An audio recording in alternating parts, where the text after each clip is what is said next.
Gopinath sir தான் எங்களை கத்தி காட்ட சொன்னார். கத்துறது என்னென்ன மாதிரி அப்படிங்கறது அவர் தான் கேட்டார். அதனால நாங்க கத்தினோம். ஆனா உள்ள என்ன நடந்தது, என்ன ஆச்சு, நான் என்ன சொல்ல வந்தேன், இது யாருமே கேட்கவும் இல்லை, யாரும் என்ன சொல்ல விடல.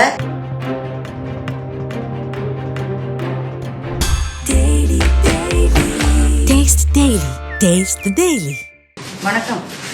நீங்கெல்லாம் என்ன விஜய் டிவியில பார்த்துருப்பீங்க. நீயா நானா, இன்னும் சொல்லப்போனா எனக்கு என்ன தெரிஞ்சதை விட உங்களுக்கு தான் இப்போ நான் நிறைய தெரியறேன். ஏன்னா நீங்கெல்லாம் நிறைய பேர் என்ன ட்ரோல் பண்ணிட்டு இருக்கீங்க. நீ ஒரு சைக்கோவா, மனநலம் பாதிக்கப்பட்டவள், அப்புறம் மென்டலி ரிட்டார்டட், இன்னும் இதெல்லாம் சொல்லியிருக்கீங்களே, நீ பொம்பளையா, நீ ஒரு அம்மாவா, உனக்கு ஒரு குழந்தை இருக்கு, எப்படி இருக்கு, இதெல்லாம் பண்றீங்க. எனக்கு என்ன ஒரு இதுனா, உங்க யாருக்குமே அங்க உள்ள என்ன நடந்ததுன்னு தெரியாது.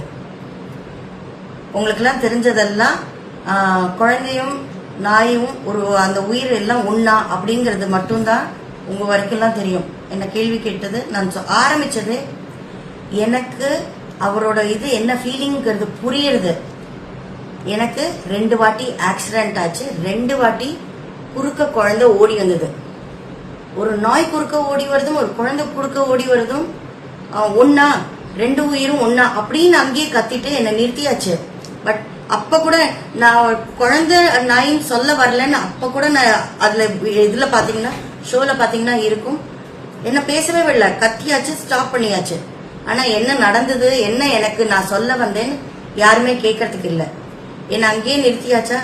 இந்த ப்ரோக்ராம் இந்த இதுக்கு அப்புறம் ஒரு பிரேக் வந்தது. அந்த பிரேக்ல அவர் என்கிட்ட சொன்னது, நான் உங்களை அங்க நிறுத்தல அப்படின்னா இதை கிளிப்பிங்கையும் நாங்க போட மாட்டோம், ஏன்னா போட்டோம்னா உங்க பேர் ரொம்ப கெட்டு போயிடும் அப்படின்னு. ஆனா ப்ரோமோலயே முதல்ல அதை தான் என்ன யூஸ் பண்ணியிருந்தாங்க. என்ன நடந்தது சொல்லிட்டேன். ஆனா ஆக்சுவலி நான் என்ன சொல்ல வந்தேங்கிறத இப்ப சொல்றேன். 2 வாட்டி ஆக்சிடென்ட் குழந்தையால, நிறைய வாட்டி எனக்கு 2 வீலர்ல ஆக்சிடென்ட் ஆயிருக்கு. 2 வாட்டி குழந்தை குறுக்க ஓடிந்து. அதுல ஒரு வாட்டி என் பொண்ணு, அவ ரொம்ப சின்ன பொண்ணா இருக்கும்போது என் பின்னாடி உட்கார்ந்து இருக்கும்போது எனக்கு ஆக்சிடென்ட் ஆச்சு.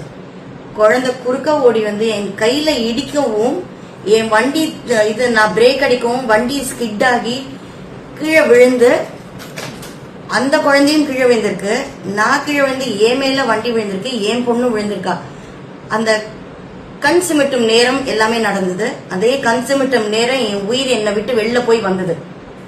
கீழே விழுந்த குழந்தை அதுக்கு அடிபட்டு அதுக்கு ஒன்னும் ஆகலையே, அது நல்லா இருக்கான்னு நான் பாக்கணுமா, இல்ல ஏன் குழந்தை விழுந்திருக்கு அதை பாக்கணுமா? 2 குழந்தை என் முன்னாடி இருக்கு. சொல்லுங்க. அந்த நிமிஷம் நானும் ஒரு அம்மா தான், எங்களுக்கும் குடும்பம்லாம் இருக்கு. சோ என் மனசு அந்த நிமிஷம் எப்படி பதச்சுதுன்னா, அவரோட ஃபீலிங் என்னங்கிறது எனக்கு தெரியுது. ஏன்னா அவர் கண் முன்னாடி குழந்தை போயிடுது, எனக்கு கண் முன்னாடி 2 குழந்தை இருக்கு. ஒண்ணு என் குழந்தை, இன்னொருத்தரோட குழந்தை, யாருன்னு எனக்கு தெரியாது. என்ன வந்தாங்க, கடகடன் ஓடி வந்தாங்க, குழந்தைய தூக்கி விட்டாங்க, என் குழந்தைய தூக்கி விட்டாங்க, வண்டி தூக்கி எல்லாம் ஆச்சு. ஆனா 2 குழந்தைக்கும் எந்த அடியும் இல்ல. இததான் நான் சொல்லறதுக்கு வந்தேன். என்ன சொல்ல விடாம நிறுத்தியாச்சு. கிளிப்பிங் போட மாட்டேன்னு சொல்லி ப்ரோமோலையும் போட்டுண்டாச்சு.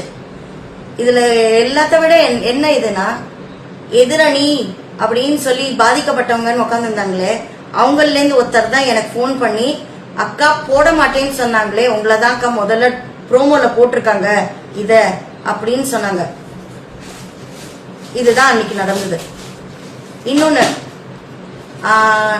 எல்லாரும் இப்ப இன்னொரு ப்ரோமோ பார்த்து அதை ரொம்ப சிரிச்சிட்டு இருக்கீங்க. எனக்கு ரொம்பவே சந்தோஷம். ஒரு 400 பேரை நான் சிரிக்க வச்சிருக்கேன் அப்படிங்கறதுக்கு. அதுல ஒரு 40 பேருக்கு இருக்கும், இவ பொம்பளையா இப்படி எல்லாம் கத்துறாளே அப்படிங்கறதுக்கு ஒரு 40 பேர். தயவுசெய்து கோவப்படாதீங்க. கோபிநாத் சார் தான் எங்களை கத்தி காட்ட சொன்னார். எப்படி இந்த மாதிரி அடுத்தவங்க எப்படி புரிஞ்சுக்கிறது, என்னென்ன கத்துறது, என்னென்ன மாதிரி அப்படிங்கறது அவர் தான் கேட்டார். அதனால நாங்க கத்தினோம். ஓகே, கத்தினதுக்கு எதிரணில இருந்து சிரிச்சாங்க. அத ஒருத்தர் எங்க சைட்ல இருந்து சொன்னார், அவங்க சிரிக்கிறாங்க, கொஞ்சம் இன்சல்ட் மாதிரி இருக்கு, ஹர்ட் பண்ற மாதிரி இருக்குன்னா அவங்க அப்படிதான் பாஸ் சிரிப்பாங்க அப்படின்னு சொன்னார். அவர் தானே எங்களை கத்த சொன்னது. நாங்க கத்தினோங்கிற போது எதிரணியில யாரும் சிரிச்சிருக்க கூடாது. சிரிச்சாங்களா, அதுவும் பரவாயில்ல, எனக்கு நிஜமாவே சந்தோஷம். உங்களெல்லாம் நான் சிரிக்க வைக்கிறேன். அட்லீஸ்ட் ஒரு 400 பேரை சந்தோஷப்படுத்திருக்கேன். நீங்க எல்லாம் என்ஜாய் பண்றீங்க, உங்க மனசுல இருக்கிற கஷ்டத்தை விட்டு இதை மறந்து இதை சிரிக்கிறீங்கன்னு. அந்த 40 பேர் தயவுசெய்து கோவப்படாதீங்க. இப்போ இதே மாதிரி இருக்கிற இதுல கூடிய விரைவில் நாய் இப்படி எல்லாம் கத்தும், இதுதான் நாய் அப்படிங்கறது போட்டோ காட்டி போடுற ரேஞ்சுக்கு வந்துடும். ஏன்னா நம்ம எல்லாரும் அதுகிட்ட இருக்கிற வெறுப்பை காட்டிட்டு இருக்கிறதுனால என்னதான் ரொம்ப ட்ரோல் பண்ணி மீம்ஸ்க்கெல்லாம் யூஸ் பண்ணிட்டு இருக்கீங்க, என் குரலெல்லாம் யூஸ் பண்ணிட்டு இருக்கீங்க. எனக்கு அதெல்லாம் வருத்தமே இல்லை. ஆனா உள்ள என்ன நடந்தது, என்ன ஆச்சு, நான் என்ன சொல்ல வந்தேன், இது யாருமே கேட்கவும் இல்லை, யாருமே என்ன சொல்ல விடல. இன்னும் சொல்ல போனா பாதிக்கப்பட்ட அந்த முருகவேல் அவரே சொன்னார், அங்க எதிரணியில தான் உட்கார்ந்துட்டு இருந்தார்.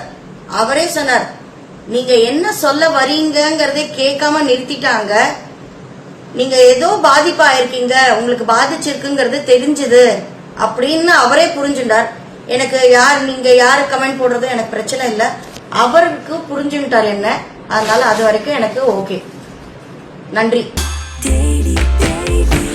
Taste Daily. Taste the Daily.